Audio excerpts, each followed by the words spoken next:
Thanks, Patrick. I have to start with you because you couldn't scramble. You were limping all around. How did you manage to get through this game with that ankle?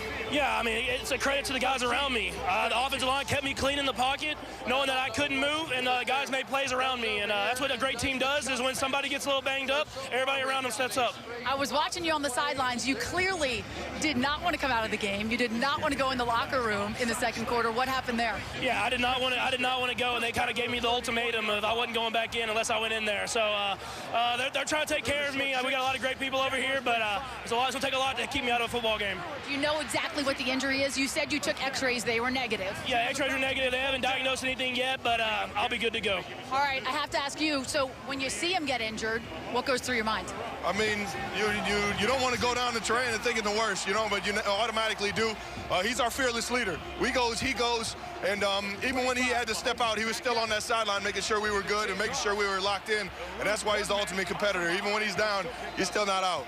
And you had just an incredible night, a career-high 14 catches. You had 2 touchdowns. What was working for you? I'll tell you what was working for me was everybody around me.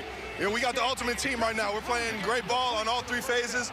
I can't say enough about Chad Henne stepping up and doing his thing. This ball goes to Chad Henne right here. Anything's possible, baby. Patrick's over here saying, yes, sir. What do you want to say about Chad Henne? Yeah, Chad Henne, man, he's been in the building every single day. He's made me so much of a better quarterback in the way he teaches me, and just the most ready to go at all times quarterback, man. And it's a special type of guy, and he stepped up and drove 98 yards, touchdown, and which ended up being a difference in the game. By the way, you don't have to give him your game ball because he already got one, just so you know. I want to talk about the chemistry between the two of you because you were telling us this week that you can just read his body language and you know what he's going to do. How special is your connection? I'll ask you both. Yeah, I mean, it's going to take a lot of reps. I actually missed him on one. He went out and I threw it inside, but we'll get back with that and get that route again. But he's one of the best, if not the best tight end of all time, man. Made my career so much better, and in the playoffs he gets even better, which is good for me. What about your connection? Come on now, you just said it right there. All I know is that we enjoy our time on the field as much as we enjoy our time off the field. And that always meshes well when you're talking about a team sport like football, baby. 5th straight AFC championship game. Where are each of you going to watch tomorrow to see who you're going to play, Bengals and Bills? I'm sure it'll be my house or his house. That's how it usually rolls. So we'll get the whole group together, watch it as a team, and then be ready to go whoever it is. Awesome, guys. Congratulations. In the second half. Just make it up out there, Patrick. Just make it up.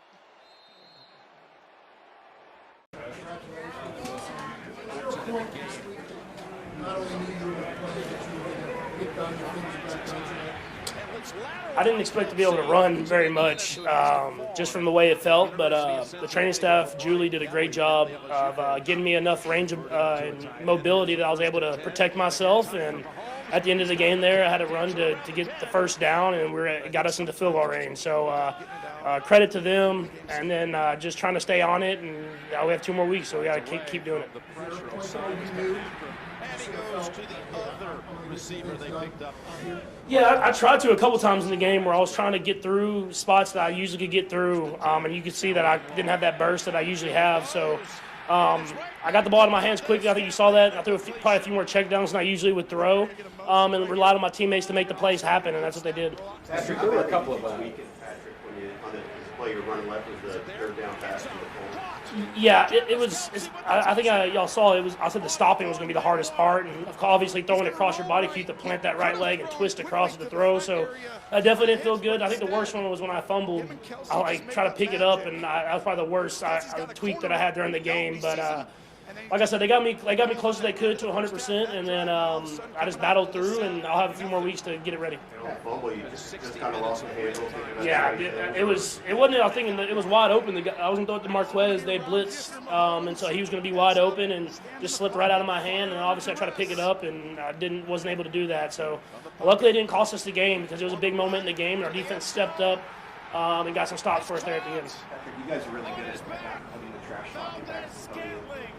Travis made it obvious that he had heard some of that. Just how inside the locker room is motivating between you guys to kind of gear up. Yeah, I think guys were probably the most pumped up I've seen them going into a football game. A lot of trash talk coming from a lot of different places. I think no one picked us to win. If so, it was like 5% of people. And we think we've built up enough respect to have a chance to go out and win every game. So whenever you feel like you're the underdog, when you're playing at Arrowhead Stadium, it gets guys ready to go. Yeah, I mean, you got Burrowhead. They beat us last time. They were talking about we got to play them.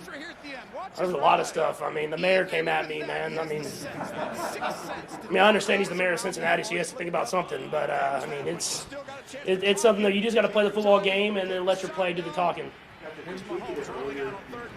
When you made that run, is that the back of running ball? Like, I don't know if I can push off this way, I got to make this run, or how did you process that when you went into that run? Throughout the game, I think I just try to do whatever I could to win. And obviously there was times where you could see that it wouldn't let me do what I wanted to, but I was able to do enough in that last play to get the first down and get myself out of bounds and try to give Harrison a chance to win. And obviously we got the flag, and he pushed me pretty late there.